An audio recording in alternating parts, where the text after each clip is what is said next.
gang. Here's to nights that turn into mornings and friends that turn into family. Cheers!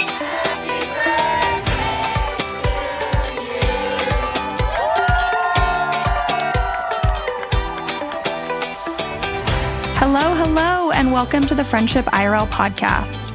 I'm your host, Alex Alexander. My friends, they would tell you I like to ask the hard questions. You know who I am in the group. I'm the person that's saying, okay, I'm going to ask this question, but don't feel like you have to answer it. And now I can be that friend for you too.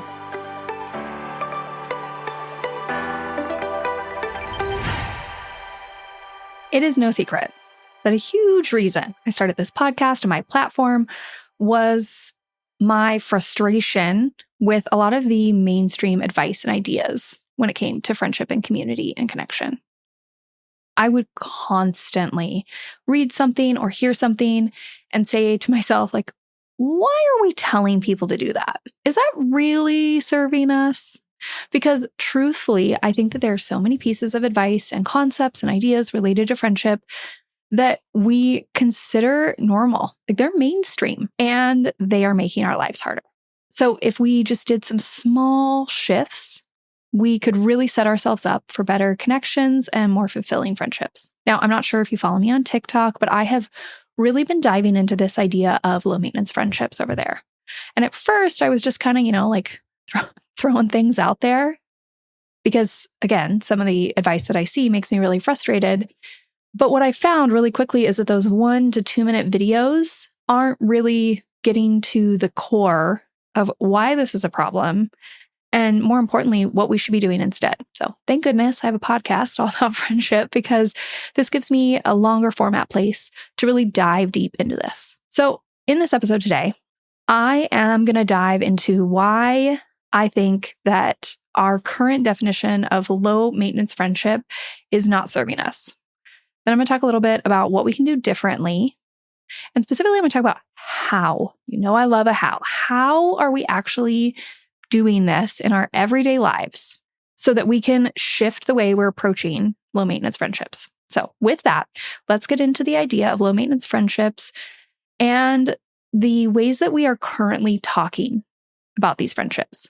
So to prepare for this episode, I went through a bunch of the messaging out there about these types of connections. I read social media posts, blog posts, books, articles, and I compiled this huge list of wording. Like, what are we actually saying when we talk about these friendships? Because I think that the way we talk about this is really powerful, especially those passing phrases, the kind of like norms that we're just throwing around in casual conversation that are leading us to take certain actions instead of others. And we may not even realize that we're doing this or thinking this way, which is problematic because, again, is this really serving us? So let's dive into some of these messages. I'm going to just list off a bunch of them. Ready? Low maintenance friendships are connections that have a healthy understanding of each other's lives with long periods between connection. Low maintenance friendships are connections where you send occasional text messages to check in, but you go long stretches of time without seeing each other. Low maintenance friendships have a lack of neediness. Low maintenance friendships are connections where it's okay to cancel plans. Low maintenance friendships are the types of connections where you don't talk for months, but when you do reconnect, it's as if no time has passed. Low maintenance friendships are connections where no one calls you horrible for having a life.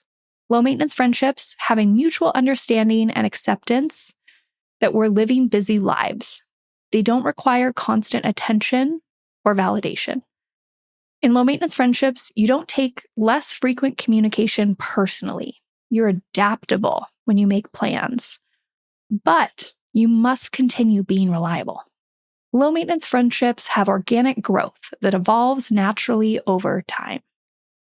In a low maintenance friendship, it's okay to have your own life. Now, like I said, I think that these are some of the phrases that we just throw around in passing, but they have deeper consequences because so much of this wording that I just read you centers around this idea that we shouldn't have needs. We shouldn't have expectations. We shouldn't want attention or need validation.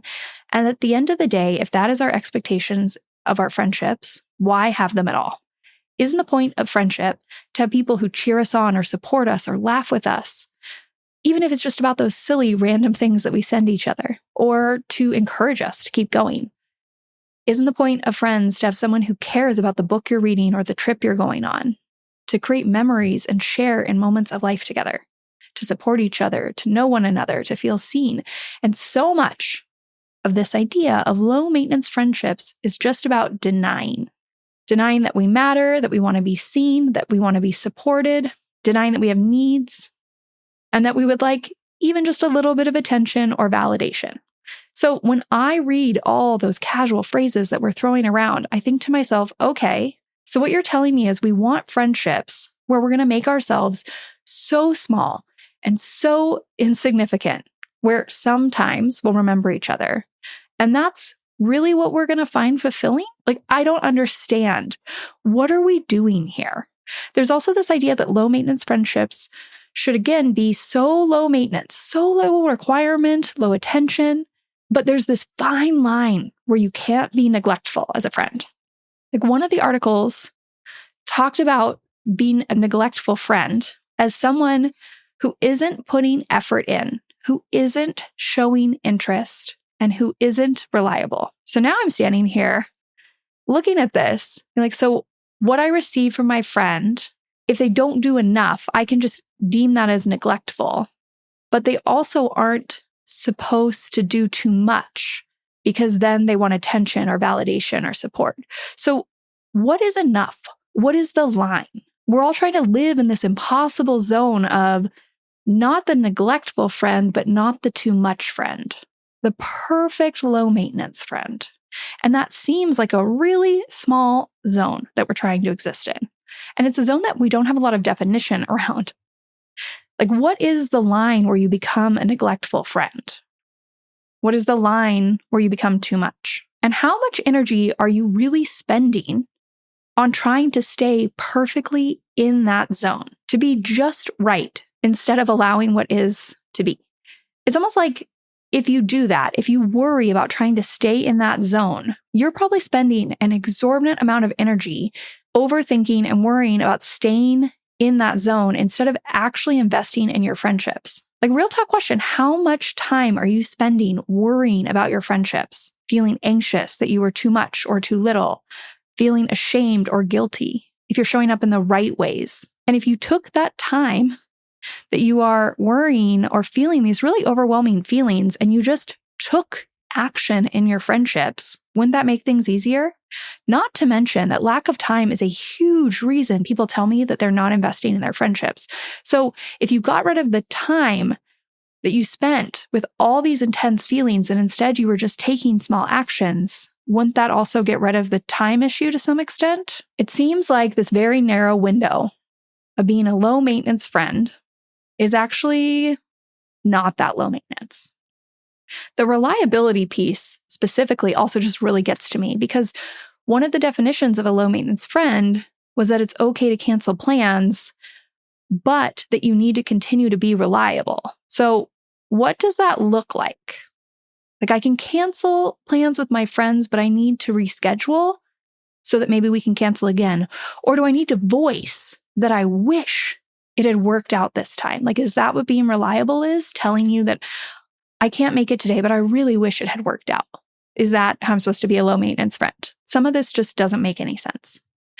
If you go back and you listen to episode 12, where I talk about my roots framework, you can also find this on my website. When I think about the current working definition of low maintenance friends, the thing that comes up for me is really this focus on story roots. Now, story roots are the beliefs we hold about our friends. Examples would be, we are friends. That's a belief you have. Or we care about each other. And when we build those beliefs with our friends over time, when we spend time together, we do things together, we show up in ways that support that belief, over time, you build up evidence that your friend does, in fact, care about you. And that bulk of evidence allows for friendships to go longer periods of time.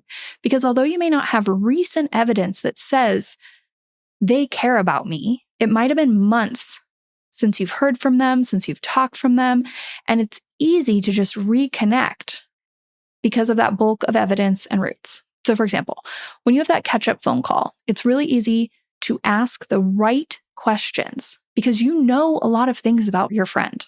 You have a lot of emotional intimacy roots. You know what matters to them. So you can say, I know you were really worried about that move. How is it going? And that question alone is evidence that supports this belief that, hey, my friend cares about me because you knew the right question to ask. And the further we go, those long periods of time where you aren't collecting any real evidence, you go through those long, big breaks. And at a certain point that they may not be so easy to weather. Like for a while, those big chunks of time are fine. But at a certain point, you start to say to yourself, does my friend care about me? It's been so long since we've talked or seen each other. They never reach out. I never reach out. Are we even friends anymore? I know that is a thought that everyone has had about at least one relationship, if not many. And so then I ask you, is this current definition of low maintenance friendships, is it really something you want to aspire to? Is it really serving you? Because I don't think it is. And that's not to say that every friendship needs to be constant. Like it's okay to either let friendships go or have periods of time. But I don't think aspiring to these few and far between moments that hold us together is really the type of friendship we want. I want to give you one more analogy for a way to think about your friendships. And I've used this before, but it's this analogy about a trail of breadcrumbs. So when you have this belief about your friendship that we care about each other, what you want to do is leave a trail of breadcrumbs, evidence, that leads your friend right back to this belief that says, yeah, they do care about me. And all we need is breadcrumbs. We don't have to leave full pieces of bread or loaves of bread or bags of bread. And so often I think that's what happens. When we really champion this idea of low maintenance friendships, you go extended periods of time. And then the question is, like, what is enough? What is enough to reach out again, to reinitiate? Because you have such big spaces between the evidence you're dropping on the ground that it would be hard to just drop a breadcrumb because nobody can see that. So you feel like you have to drop a piece of bread or a loaf of bread or a bag of bread. In practice, this looks like, let's say you haven't talked to a friend for 9 months and you're like, oh, I should really call them. But you start to think to yourself, oh, if I'm going to call them, I really should have at least an hour or two to catch up. And that's you trying to leave, let's say, a loaf of bread. But an hour or two of catching up just may not be really feasible right now in this current season of life or in this month. So you just keep delaying it and delaying it and delaying it because it's been so long and you feel like you need to do enough to reach out. And now you're at 11 months. So if you're going to reach out, you really need to make time for them. And it just perpetuates the problem, right? That in between, you're spending so much time worrying and feeling guilty. So instead, if we start to build our friendships on small actions, those little breadcrumbs, and allowing those to be enough, we've created an entirely different method of showing up for our friendships. You don't need to wait anymore until you have the capacity to give a slice or a loaf or a bag of bread. Being able to drop those breadcrumbs will make it so much easier to stay consistent in your friendship. So here is the main reframe I want to offer you about low maintenance friendships. Instead of low maintenance friendships being these friendships that you can go super extended periods of time between dropping in and connecting, what if instead you thought of low maintenance friendships as simple and consistent connections that honor the season of life you're in and the obligations you have? I'm going to repeat that again. The new way we are thinking about low maintenance friendships is simple and consistent friendships that honor the season of life we're in and the obligations we have. Because at the end of the day, maintaining anything, including a friendship or connection, requires some energy to keep things going. And that breadcrumb analogy, instead of waiting to be able to drop huge lumps of energy, instead, we're going to focus on just dropping small little bits of energy to keep that friendship feeling solid. Now, I am going to offer you some new ways to think about these friendships, how you approach this, but I really want to drive this home. So I'm going to just point out a couple more problems with our old definition of low maintenance friendship. I already touched on this idea that we have this super small window of what's acceptable in our old definition of a low maintenance friend, and that we're probably spending a huge amount of energy worrying and having big feelings instead of just taking small actions. And because I think we've really convinced ourselves that, denying that we want attention or have needs or would like to be supported is the right way to go. When in fact, when we deny those things, we spend all this time worrying about whether we're too much. I also think that because of that low window of what's acceptable, when you have those big gaps of time, we spend all this time worrying or feeling guilty about what is enough to reinitiate contact or to re-enter this connection.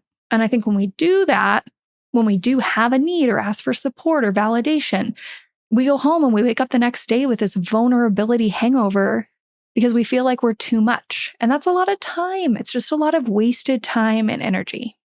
The next problem is that a lot of people, we're seeing this cultural trend where people are shifting to wanting to prioritize friendship. And I love that, obviously. People want these types of connections. That's why you're listening to this podcast. You want to build connections that feel better in your life. But again, because we have this narrow window of what a low maintenance friend is, what's acceptable, if you want to build connections, you want to invest energy, you're worried about how to even do that. I've gotten this question before from people where they say, I want to change my friendships, but I don't know if my friends are there yet, if they want to try this in like a new approach. And if that's the case, then here's what happens. You want to make a change. You want to approach your friendship differently, but you hold back. You don't send the invite because they invited you to something last week. And although you want to reciprocate, you don't want to be too much and make them feel like you need to see them consistently, when in fact, this opportunity just presented itself and it was perfect. Maybe you don't tell your friend that you enjoy hanging out with them because you don't want to come off as needy. It makes me think of that silly dating rule. Does this still happen nowadays? I don't know. I've been out of the dating market for quite a while, but you'd go on a date and you weren't supposed to text each other for like 3 days because you didn't want to look like you were too interested. And that is what so many people are doing in their friendships, especially in the beginning stages. But I think people are also doing it in more established friendships when we have these bigger distances of time because they don't want to reinitiate too fast because they might come off as high maintenance. Another problem with low maintenance friendships is I think they give us this excuse. When somebody asks us to show up for them or that they want to be seen, sometimes we're hesitant to put in energy because we've had a busy week or we feel low. So it's an easy out to just say, I need low maintenance friendships right now. But the fact of the matter is, we all have days where we want to be seen or we'd like our friends to support us or show up for us. And as much talk as there is out there about reciprocity, sometimes it can be easy to say, like, that's what I want to receive. But then this can be an excuse for those moments where you just don't feel like you can show up. And I am all here for mental health and self-care and doing what you need. But at the end of the day, I think that low maintenance friendship shouldn't be so much about this opt out entirely. And instead, it's about the fact that we're maybe being asked to show up in ways that aren't easy for us to show up in, that don't take our capacity into consideration. And the ways to fix that isn't just to say no. The way to fix that is to have an actual conversation and reset expectations. It's to communicate. It's to do a little bit of work to save on the back end.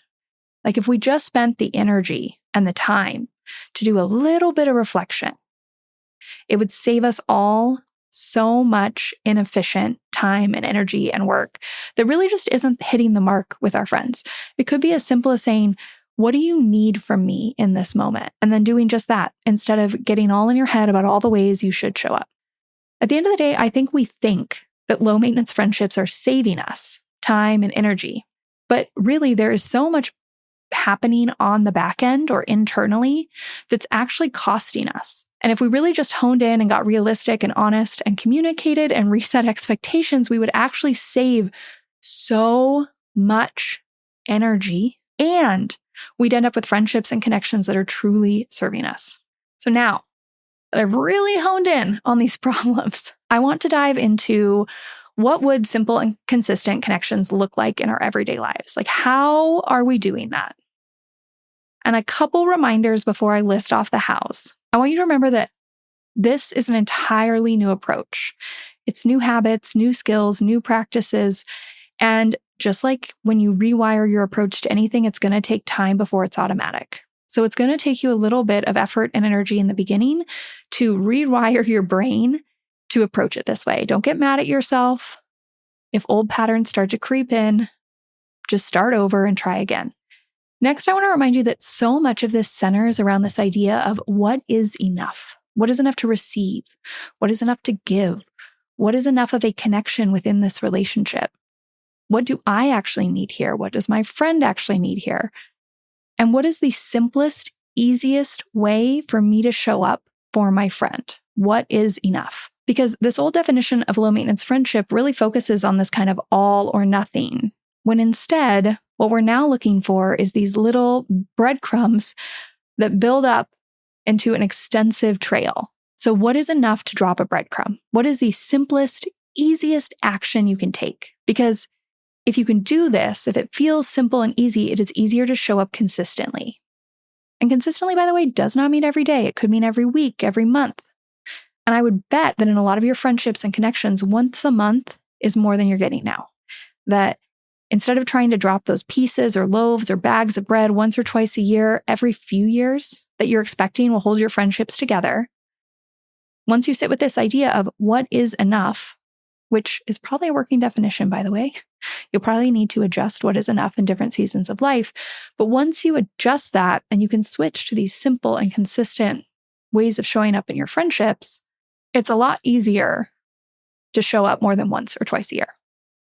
I would also suggest, just so this is a little less overwhelming as you try this new approach, to lean into this approach in one or two friendships. Start there.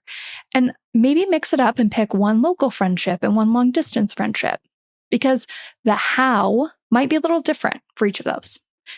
So as you're testing out all the different hows, all the different actions and habits to see which ones feel right for you, maybe just focus on one or two. For example, if you have a friend that's local, it might be easy to consistently invite them to do something in person or to come over to your house. Whereas in order to build more consistency with a long distance friend, you might be having more conversations about how you're messaging each other. So let's dive a little bit into some of these hows.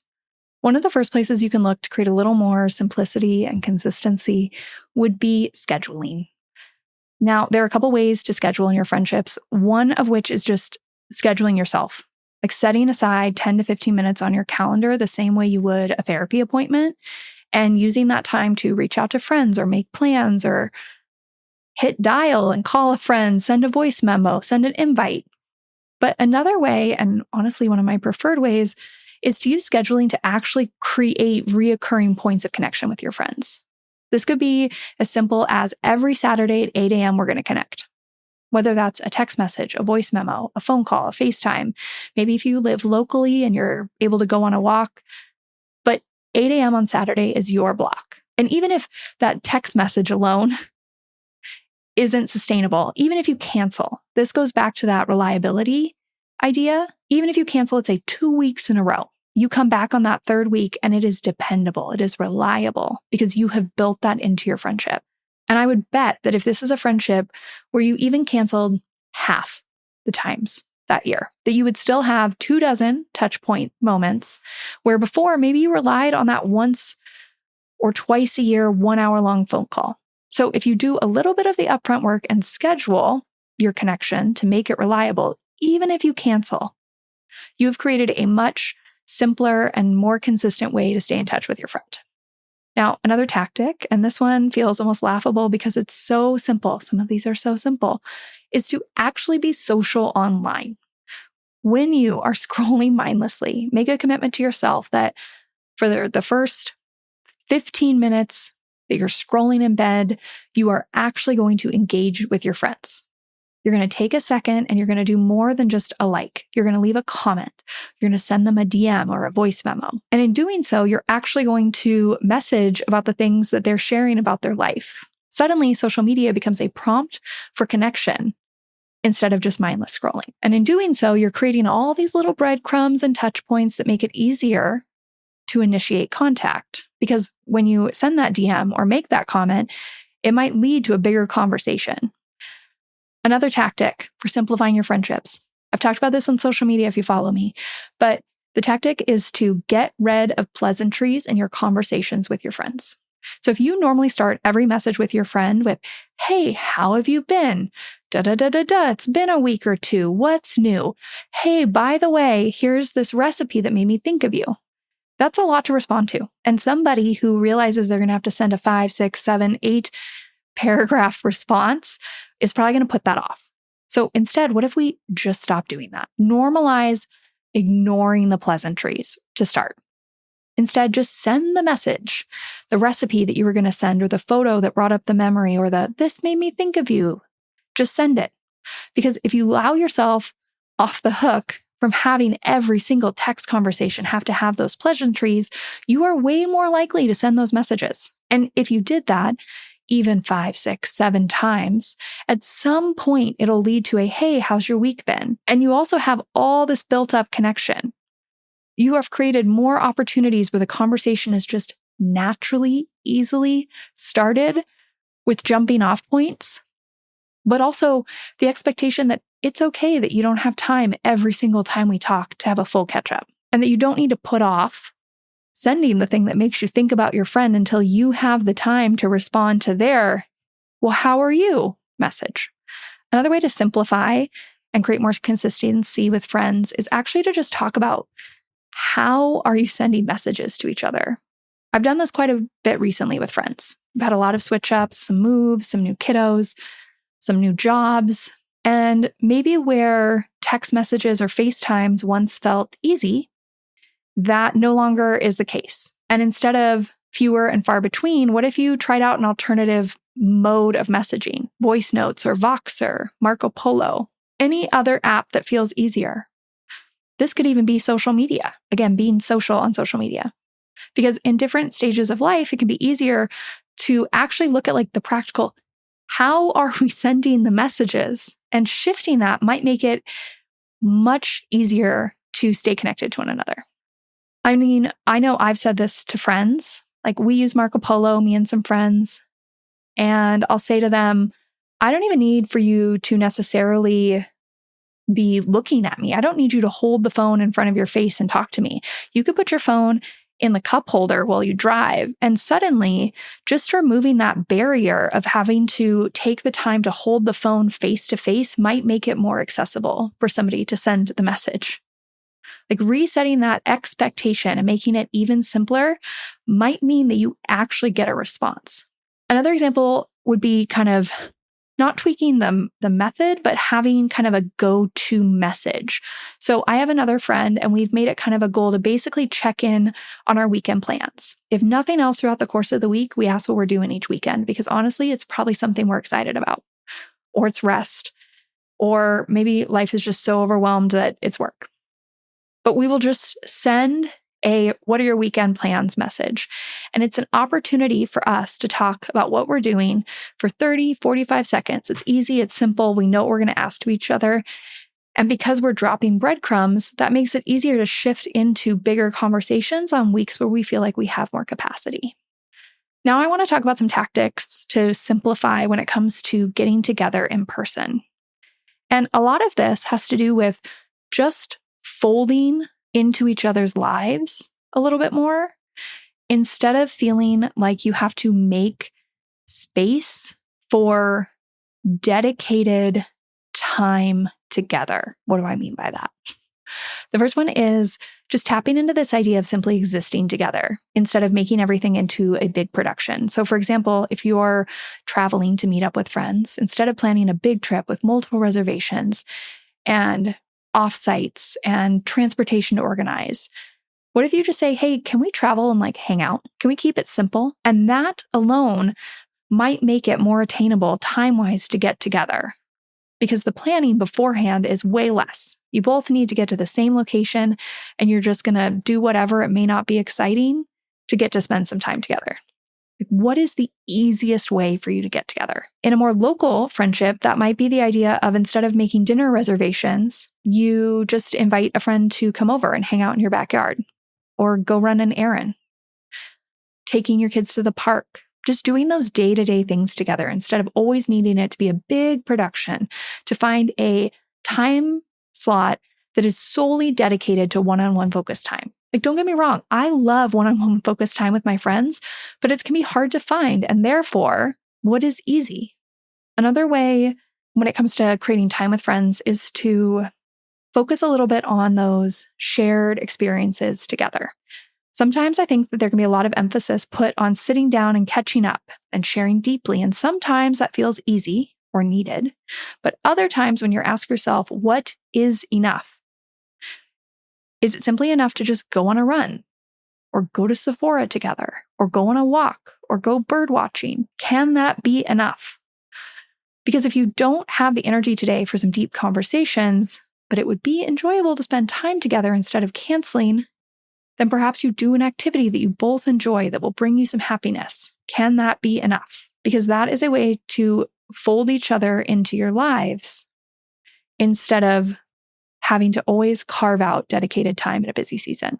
Similarly, what if you just allow people into your everyday, messy, mundane life? I've touched on this before, but so many of our closest, oldest, dearest friends are because we just simply did life together. Maybe a low maintenance friendship isn't so much about these massive blocks of time, but just allowing each other to simply exist. You think back to your high school and college friends. There was so much time just spent sitting around or running errands or driving each other to doctor's appointments. That has nothing to do with huge bunches of time between our connections. Instead, it has to do with just simply allowing each other in. And the final way that I want to touch on when it comes to ways to simplify and make things more consistent is spending a little bit of time and energy considering how you're showing up and how you're asking your friends to show up. This revolves around 3 questions. What does my current season of life allow for? Like, what capacity do you have? What is easy? And what do I enjoy? Now, you need to ask those 3 questions and then consider what your friend needs. And you have to try and align them. So an example of this would be if you were going to host a big brunch of people to celebrate your friend's birthday at your house. You're going to cook a big meal and you feel like that's what you should do because it's been a while since you've done anything for your friend. But maybe in your current season of life, you just really don't have capacity for that. Not to mention, you don't like cooking, so this is not enjoyable for you, and therefore you are not good at it. So instead of doing what you should do, what if you asked yourself those questions up front and you spent a little bit of time reflecting? You want to celebrate your friend for your birthday. So you pick something that you have time for, that you enjoy doing, and that comes easily. And suddenly it is way easier to show up for your friend. And then to show up for your friend again when they have another milestone the next month. And then when they hit a hard time. Because you're showing up in small, consistent ways. Instead of trying to leave those huge loaves of bread that take so much energy and capacity to do for your friend. So again, here are my suggestions. Sit with yourself. Think about how you're currently approaching your friendships. Think about whether this current working definition of low maintenance friend is really serving you. Maybe even consider some of those problems I mentioned earlier. Like, which problems are popping up for you more than others?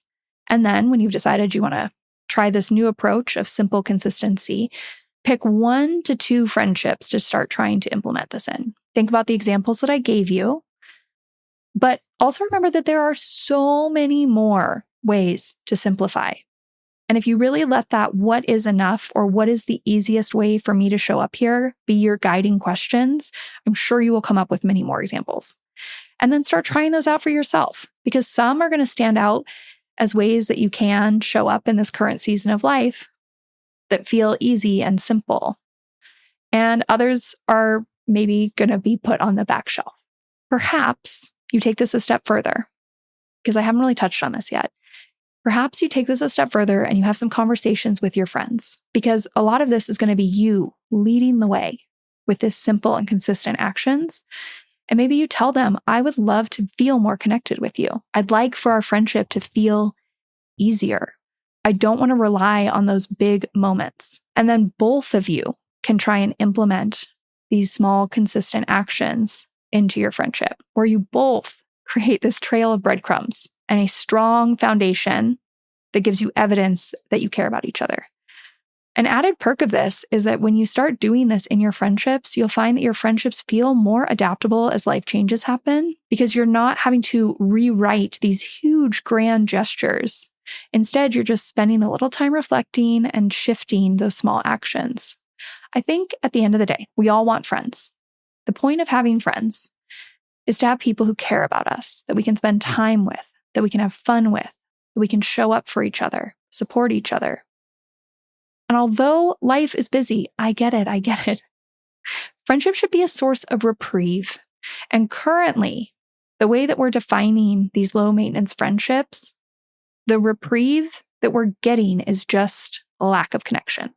When, in fact, if we look at our connections and our friendships, they should be a source of reprieve because we're all showing up for each other in our unique ways, right? Currently, what we're saying is, I don't have any needs.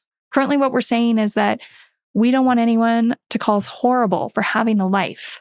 And therefore, we're willing to just go it alone, to lean into that hyper-individualism, to grind it out, to take care of ourselves, to exist in that not too little or too much, too needy or too much attention, when in fact, if we actually let our friends into our lives, they can be this source of reprieve and energy. They can amplify in moments where we're lacking our own energy to get the momentum going for something that we want. And they can support us and supplement when we're having a hard time.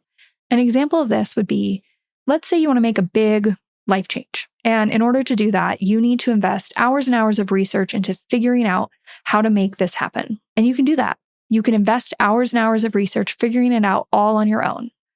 Or you can allow your friends to be a source of reprieve, because by just simply reaching out and expressing that you're making this change and asking them for support and help, they might be able to crowdsource you some answers or some experiences that could save you hours and hours of research.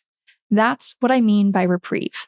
If we can all tap into the unique strengths and talents and support of the people in our lives, it should make life easier. Community and connection should make life easier. And sometimes it might be the individual connections that are draining us. But I think more often than not, it's actually just the messaging around how we're approaching our connections. It is the how of friendship that is draining us. And that is why when I see our current definition of low maintenance friendships, I'm like, do we even want low maintenance friendships? I mean, I guess, but is the current definition serving us? No. If we spent just a little bit of time reflecting on how we're approaching these relationships, what actually matters, what is easy and maintainable, could we have more focused, intentional friendships that are actually serving us and supporting us? I think so. I want to thank you for tuning in today. I am really, really looking forward to your thoughts on this episode. So please don't be a stranger. I want to hear from you, and let's keep this conversation going. Thank you for listening to this episode of Friendship IRL.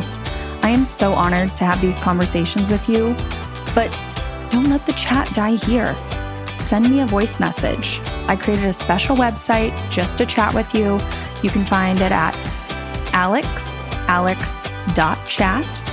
You can also find me on Instagram. My handle @itsAlexAlexander, or go ahead and leave a review wherever you prefer to listen to podcasts. Now, if you want to take this conversation a step further, send this episode to a friend. Tell them you found it interesting, and use what we just talked about as a conversation starter the next time you and your friend hang out. No need for a teary goodbye. I'll be back with a new episode next week.